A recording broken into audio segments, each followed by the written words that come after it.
missionary is someone that we need to send far away to a faraway country at times, but it can also be someone that's just working just here amongst us, like your missionaries here, the Jardines, is it correct?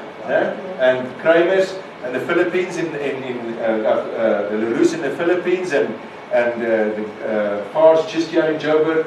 It's, you know, we don't have to go far away to be a missionary, but in this case, we've got to send him far away to another country. He's going to work just here in Papua New Guinea. Now, a missionary has a lots of work to do, you know, as you see. He needs to translate, he needs to do literacy, he needs to help the sick, build relationships, teach. So actually, he already needs a whole bunch of boxes to start off with. But back home, we need people who can encourage their missionary. Is there anyone here who can write a mail? Or who, okay, yeah, there you are, yeah. Very easy. You can encourage your missionary by writing a mail, or by saying something on Facebook for, I saw you guys here, or we are praying for you guys, or whatever. It's not difficult. It doesn't take up a lot of time to encourage the missionary. Oh, that missionary is just doing great. He's working hard, translating, teaching, and hunting wild bats, and all that stuff. And now and then it's possible for someone to actually go and visit the missionary. Anyone who wants to come and visit the missionary. That's also very easy, you know. You just get on the plane, you ask your mom and dad for 25,000 rand for the ticket.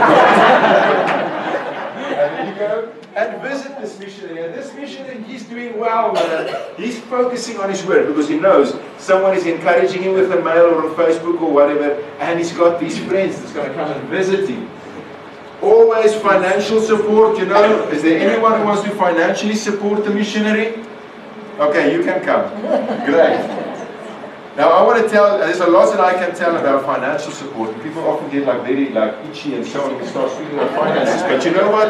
Our first term in Papua New Guinea was very, very hard for us. We basically lived off money that I've saved up, and then also we were supported by mostly elderly people who gave us 50 or 100 rand each a month, you know, that kind of thing. Most of our support was put together like that. So often when you look at financial support, you think like, I can only give 100, or I can only give 200, or I can only give this or that. It's not much. But if you put it all together, it works at the end of the day. So he's doing well because there's people financially supporting him. And who's going to be praying faithfully for the missionary? There you are.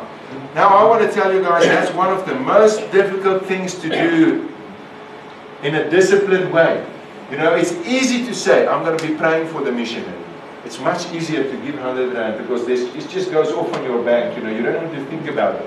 But to get up and to remind yourself to pray for this guy, to keep track about what's happening on his newsletter, that's very, very difficult. So now we've got a nice team of people praying for this guy, and now and then you can send a parcel to the missionary. Anyone who wants to send a parcel, all the kids are nearly done, so I have to get some adults. Madeleine, you want to come and send a parcel? No, she doesn't want it. It's my oldest daughter.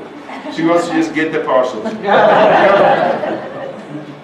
Come on, guys. Yeah, there you are. Adults, that's great.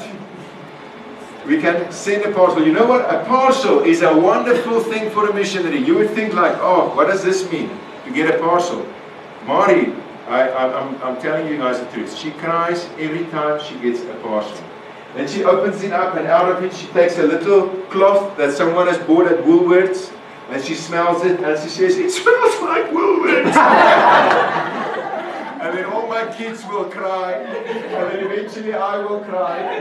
I don't know how it works, but it's not so much the little cloth or the soap or the new sunglasses or whatever, but it's the fact that there's a team of people back home, you know, that are thinking about us and that are praying for us and supporting us in this way. So you've got a whole bunch of people just here back home. Could you move to this side, because that's where home is, you know. That's Papua New Guinea is just here. But now, just to make it more clear to you guys, in the middle, we've also got a bunch of other guys. These are also people who have given up a lot. For example, a pilot. Is there anyone who is a pilot? Yeah. Okay, you're going to be a pilot. Liam wants to be the pilot, but today is your turn. He can be a pilot. You know what?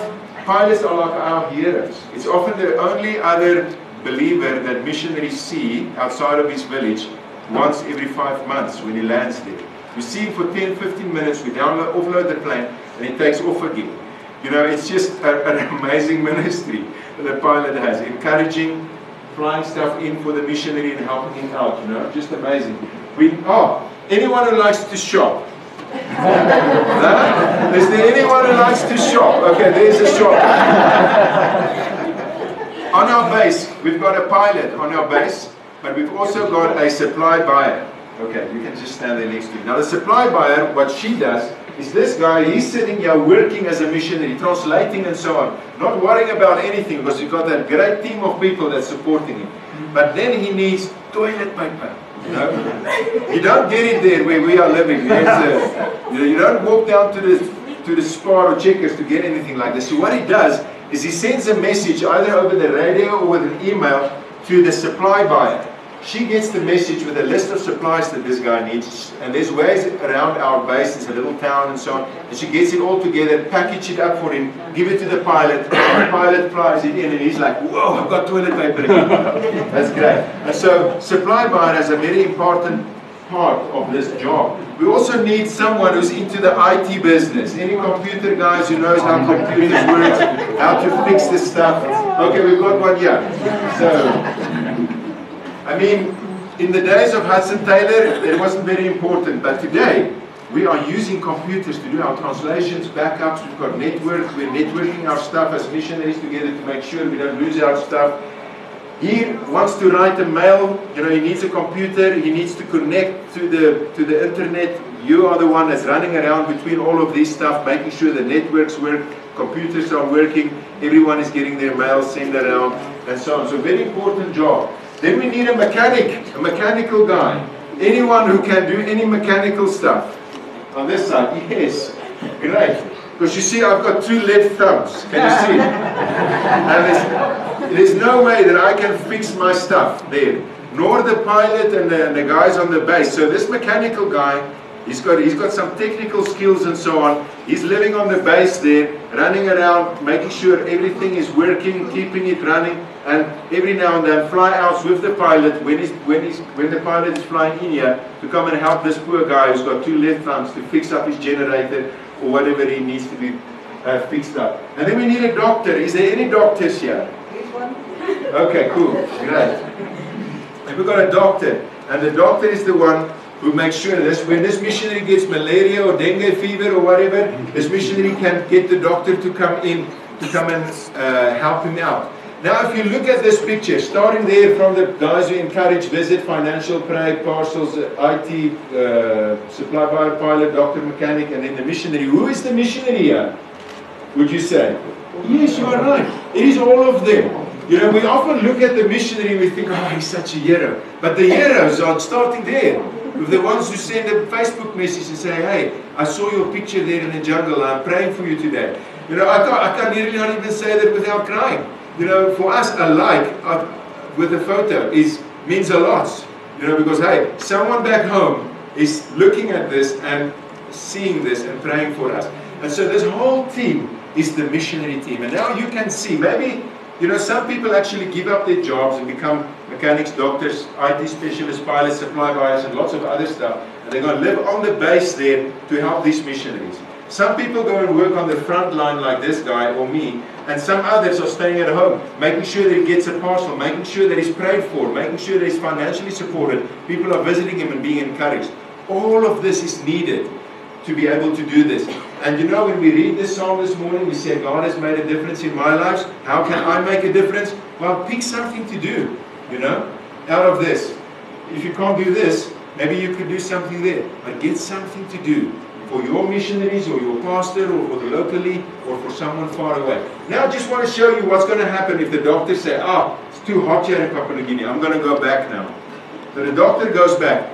This missionary now becomes what? Also the doctor. You know, he's doing his work, but he's also the doctor now because he needs to doctor himself. Like, oh man, I'm sick, I don't know what to do, I'm trying to figure this out, and now he's doctoring himself. Or at times he needs to fly out to Australia, you know, to go and see a doctor in Australia. That's just madness. Okay, the mechanic decides, it's too raining too much, I'm going to go back to my country. Now who becomes the mechanic? The missionary. He must over and above his usual work, he's now also the doctor and the mechanic trying to fix his generator. The IT guy decides, oh, sorry, I want to go and have McDonald's, you know. So I'm finished with this. Now who becomes the IT guy? He needs to fix his own computers, he needs to do his mechanics, he needs to doctor himself, and then do all his translation work and so on. The pilot says, no, I can get much better pay in the USA, so he goes back there. Now, he can't fly. What he needs to do, in our case, is hike 4 days out to get to the supply buyer and say, hey, I need some toilet paper. Can you organize this for me, you know? And the supply buyer can get it. Then he needs to get carriers to carry his stuff so that he can get back. And can you see what's happening with his real work here? I mean, it's staying behind, you know? Supplier buyer decides, oh, no, I'm going to go back to South Africa. There's a nice Pick and Pay and Super Spar and all that. This Papua New Guinea is not working for me. So now he must hike out and go do all his own supplier buying and everything. And he's such a nice example because look what's happening with this guy. He's struggling, man. But you know what? It can still go on if you had the wholesale, you know, team back home still doing. He can still kind of like go on, eh?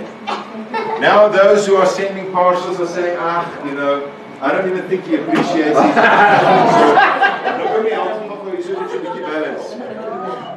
So, give me the visit one. People aren't coming to visit him anymore. And he's starting to wonder, I wonder if those people have forgotten about me. You know? Like, those who are sending Facebook messages or an email every now and then just to encourage or so, they aren't doing this anymore. You know, those who are praying have stopped praying. And so, I'm not joking with you guys. He's not getting to any translation work anymore. He's not getting to teaching or doing anything anymore because he's got all this other stuff that he needs to do just to stay alive, and then he's still not sleeping at night wondering if people have forgotten about him. And eventually the finances dry up. Maybe sometimes people keep on giving, but the rand-dollar exchange rate has changed so much that gives up. And you know what then happens with this missionary? It all just falls apart. It all just falls apart. You know what the missionary then does? He goes back home.